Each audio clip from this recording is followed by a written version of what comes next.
Hey everyone, and early Happy New Year's to everyone. We missed being together this last Sunday, but hopefully you were able to tune in and see that special video we recorded. And we are excited about 2022. I hope you are as well. And just grateful that you're joining us to pursue Jesus together in watch parties this week as we close out the year of 2021. And we're just excited to continue to grow as disciples of Jesus. We're going to continue looking at doctrine as we have this fall and keep going with that and just growing as we learn more and more about the important tenets of our faith.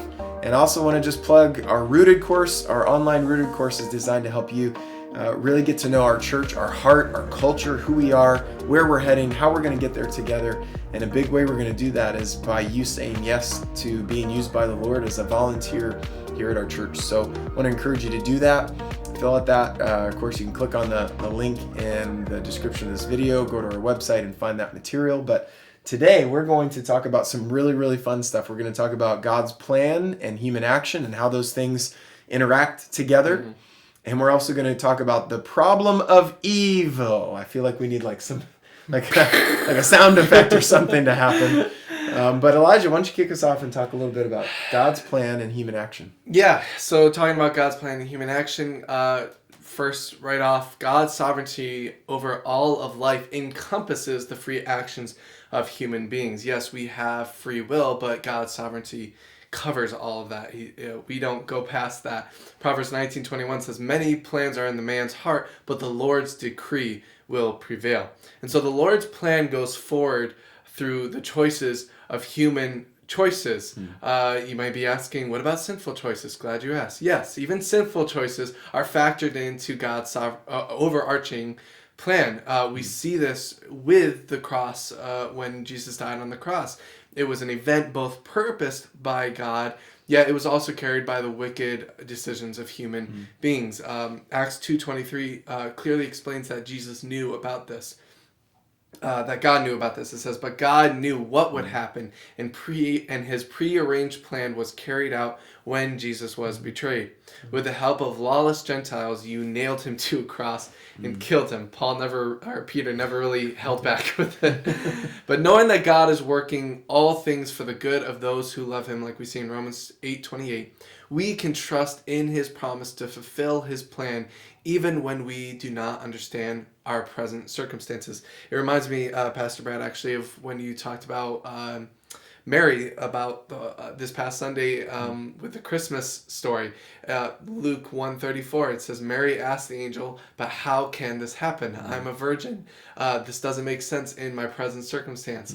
But then verse 38, Mary responded by saying, "I'm the Lord's servant. May everything you have said about me come true." So even though she didn't understand it, even though it could bring disagreement and tension between the family, she said, "Your plan, your overarching plan and sovereignty, I'm going to yield myself to that."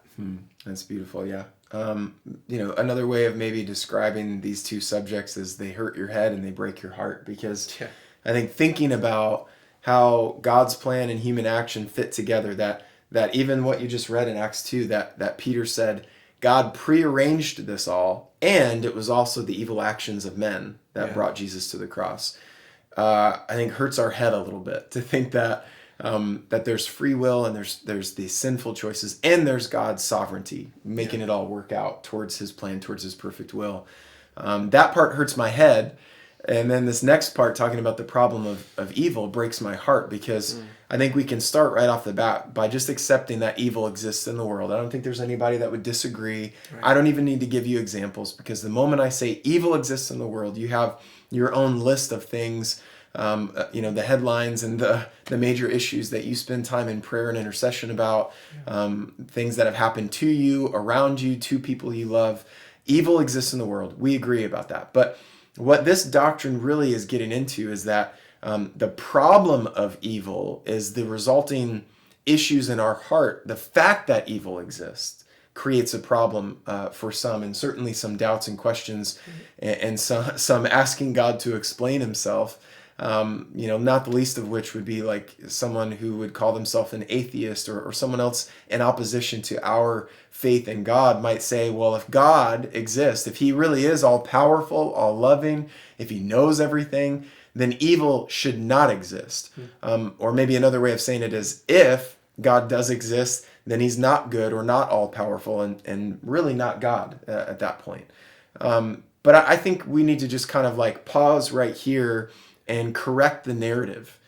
Because the fact that evil, the problem of evil, that causes our hearts to reject God, challenge God, demand that God explain himself, we need to actually just put responsibility in the right place here, that Genesis 3, the fall of man, shows us biblically that evil entered the world because of man's sinful choices. And so instead of blaming God, or instead of challenging or doubting that God even exists, we really need to just stop for a second and say, evil exists because we brought it into the world through our sin.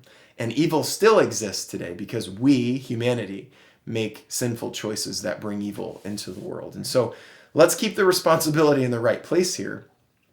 And let's also discuss this whole problem, this argument.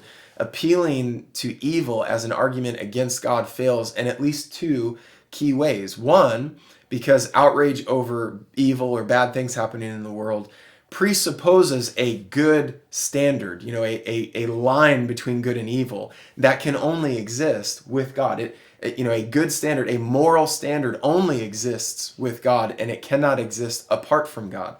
Number two, God does have good reason, although we often have no idea what it is, to allow evil and suffering to continue in the world for a season. And as we just looked at, God's sovereign purpose is always accomplished, even in the midst of evil or our own sinful choices. Just think of a handful of biblical, you could look at any biblical character, but just think of a handful of Joseph. Think of Job. I think of Jeremiah 29 when the prophet Jeremiah said, hey, all these false prophets are prophesying about our captivity. The Israelites were carried away in captivity, certainly a bad circumstance. And all these false prophets are saying, don't worry, you'll be back in your homes by this time next year. Jeremiah 29 famously has the whole, the plans I have for you to prosper you. But before that, Jeremiah has to correct the false prophets and say, no, settle in, pray for the prosperity of your city. We're going to be here a while. In other words, this is part of God's plan. Right. And the sooner you accept it and lean into it, the sooner you can see God's heart in it, that he's for you, not against you. Obviously we talked about the crucifixion of Jesus on the cross, part of God's plan, but also some sin and evil involved in that plan. And the life of Paul, on and on and on we could go. The point I'm trying to make here is that God can use anything in your life. That's why in Romans 8:28 it says that he works everything for the good of those who love him. And so we accept the fact that evil's in the world because of us. It's not God's fault, and we don't need to ask God to explain himself. However, we should be excited and faith-filled to see God work his plan in the midst of evil for our good, for his perfect will and his purpose. Last week we studied God's glory, that his character, his word, his behavior, his reputation, his beauty are deserving of praise, and he is still deserving of praise even in the midst of evil existing in our world. We also looked at God's providence last week. That is his personal and intentional intervention in the world, and we can see that in the midst of evil as well. So the existence of evil, the problem with evil as it's defined in doctrine, does not mean that God doesn't exist. In fact, there are opportunities everywhere to see God intervening and working out his perfect plan in the midst of those things. So to summarize this week, in combination with last week, God's sovereignty overrides human action. And even in an evil world, we can see God moving and intervening. The existence of evil does not prove the absence of God. It presupposes God and proves he is good and powerful enough to bring everything together in the end to accomplish his will and his purpose, which we know are perfect based on Scripture. So that's going to send us into our discussion. I bet there's a lot we've given you some questions, but feel free to launch into your own questions that come up, because I know you've heard a lot of this from your friends, family, neighbors. You've even thought about some of these things yourself. And so let's dive into discussion together, or if you're just having some time alone with the Lord, to just dive in prayer and in conversation with the Lord about these things. I want to thank you again for joining us. Again, early Happy New Year. And we will see you this Sunday on January 2nd. We're kicking off a brand new series called Stolen Throne, and we're beginning our church-wide prayer and fasting. And I'm excited to do that together. We'll see you this Sunday. Have a great rest of your week. See ya.